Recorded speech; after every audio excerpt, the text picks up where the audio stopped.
2023, voici la nouvelle image d'un Congo uni, un Congo responsable, un leadership proche de sa population. Vous savez que ceux qui dirigent ce pays sont habitués à piller le trésor public. Ils ne travaillent plus. En ce qui nous concerne, nous devons montrer que le développement va commencer par Rutshuru. Donnons l'exemple à tout le pays.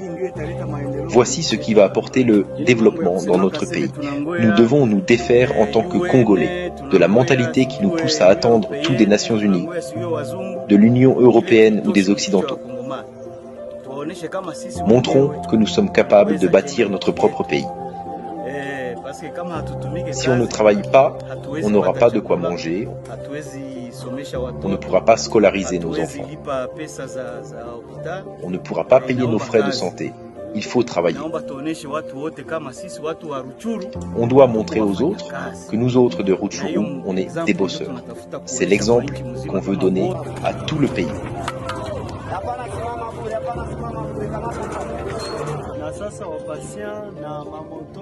À présent, les patients, les motos et les voitures qui transportent les malades peuvent passer sans problème et arriver à l'hôpital.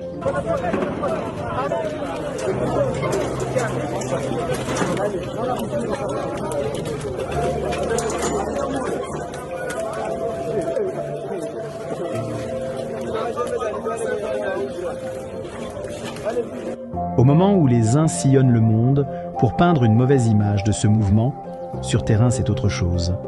La population retrouve l'espoir d'un Congo nouveau. Un Congo pacifié et uni. L'Est du pays, longtemps abandonné par la gouvernance éloignée et indifférente de Kinshasa, est à nouveau au centre du développement.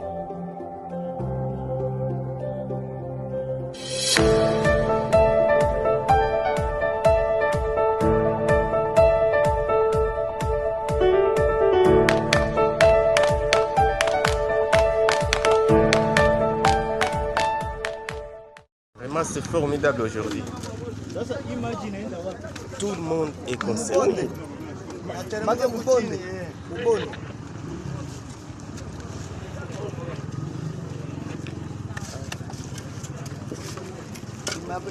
Tout le monde est mobilisé. Tous les cadres, le militaire, tout le monde est mobilisé. Le président lui-même il est mobilisé, je vois, là il est en train de s'entretenir avec l'administrateur des territoires.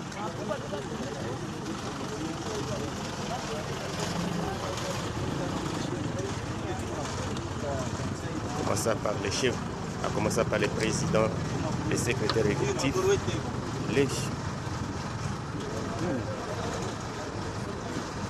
tous les chefs des départements qui sont mobilisés. Aujourd'hui, c'est fantastique, c'est très grave aujourd'hui. C'est très grave avec le programme de Salon.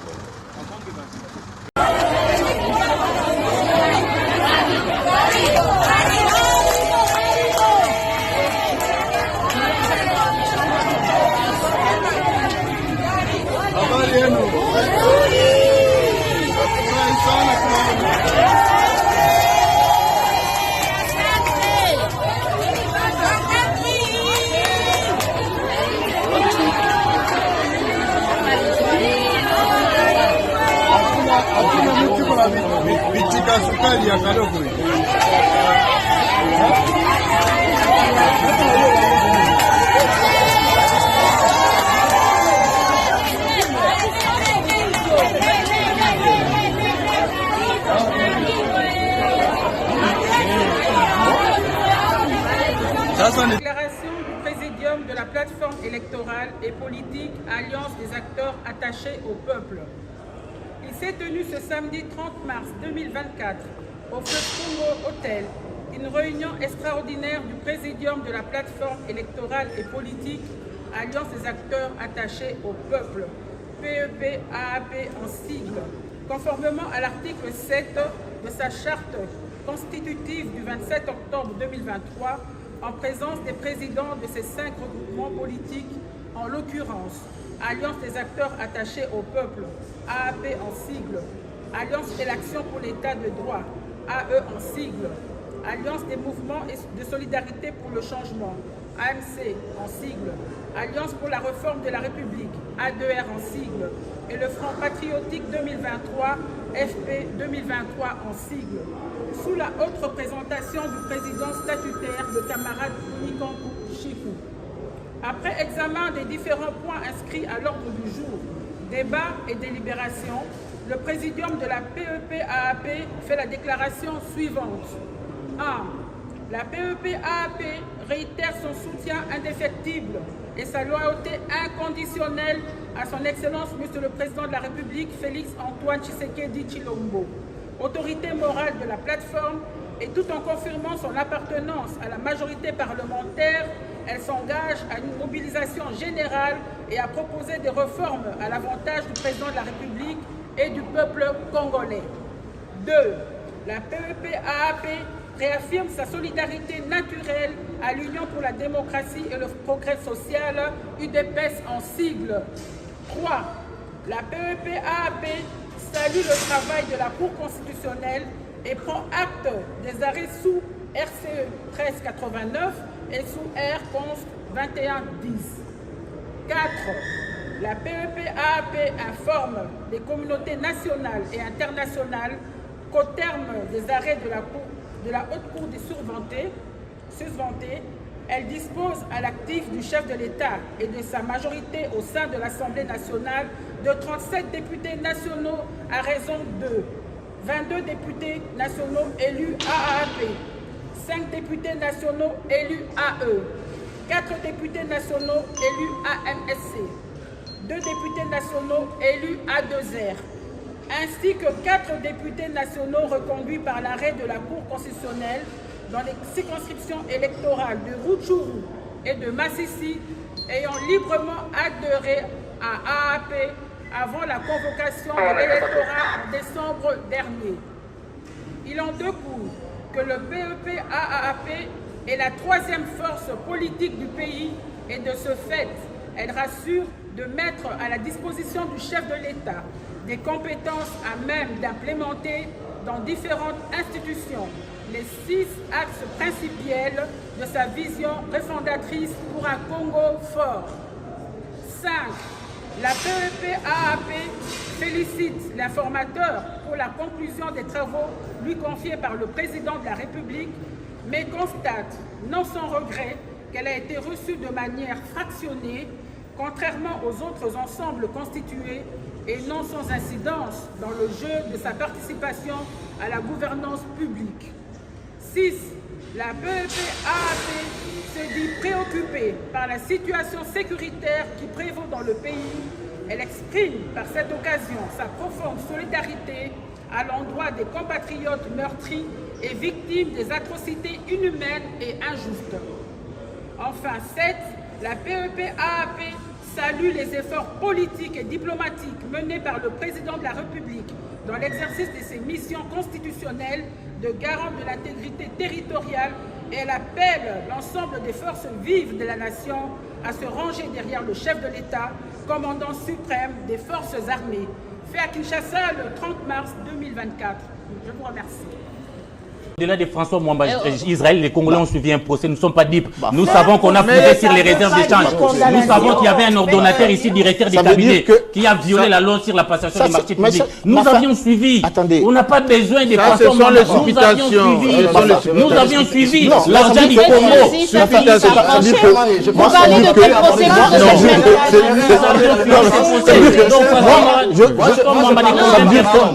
Je suis dans les faits. Je suis dans les faits. Le procès 100 jours, on piaffe en tout cas d'impatience d'en dire plus sur ce procès parce que nous avions tous été acteurs du présent, on a vécu ces procès-là. On a des choses à dire et à redire. S'il faudrait en parler maintenant, Jean-Marie, il faudrait nous consacrer encore 2 heures pour l'émission. Je crois que ce n'est pas le moment. Mais ce qui est important, on ne vient pas faire les procès. On ne vient pas faire les procès de Vital Kamerhe ici, comme on ne vient pas faire les procès des Matata Pogno. Ni des Mbosso d'ailleurs. Mais nous parlons justement... moi je parlais de la moralité, tout est parti de là, jusqu'à ce que nous parlons des poids politiques. Ici, j'aimerais attirer l'attention des gens sur un fait. Quelqu'un a dit sur ce plateau de télévision que les politiques ont tendance à forcer la main du président de la République. Si le chef de l'État n'y prend garde, il ne gérera le pays dans ce deuxième mandat que pendant 2 années, Jean-Marie Kassamba. 2 ans. Pendant 2 ans seulement. Le 3 ans qui restent, Jean-Marie, ils savent que le chef de l'État ne peut plus remplir. Le pays ne sera pas géré. Ça sera les ambitions des gens qu'il faudrait gérer. Les deux finants. Ça sera les ambitions des gens. Et ces ambitions des gens, il ne faut pas exclure ceux qui traversent pour aller de l'autre côté du fleuve Congo.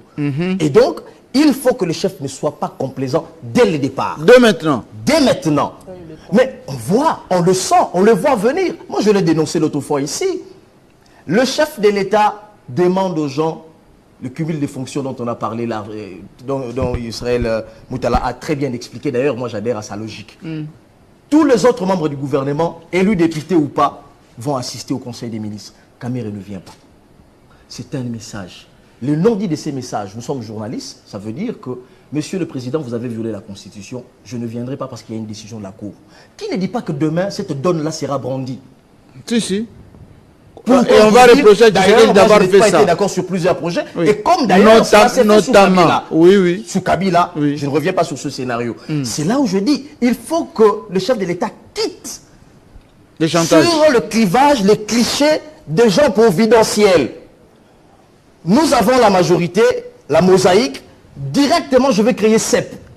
Et c'est cette histoire-là qui me permet de faire encore du chantage pour avoir la primature, si ce n'est que pour avoir des candidats gouverneurs de gauche à droite. Ça, ce sont des choses à proscrire. Bahati aussi pouvait le faire. Il pouvait se lever un beau matin, il dit, Monsieur le Président de la République, j'ai 111 députés nationaux et provinciaux, je mérite l'Assemblée nationale. Pourquoi Bahati reste calme?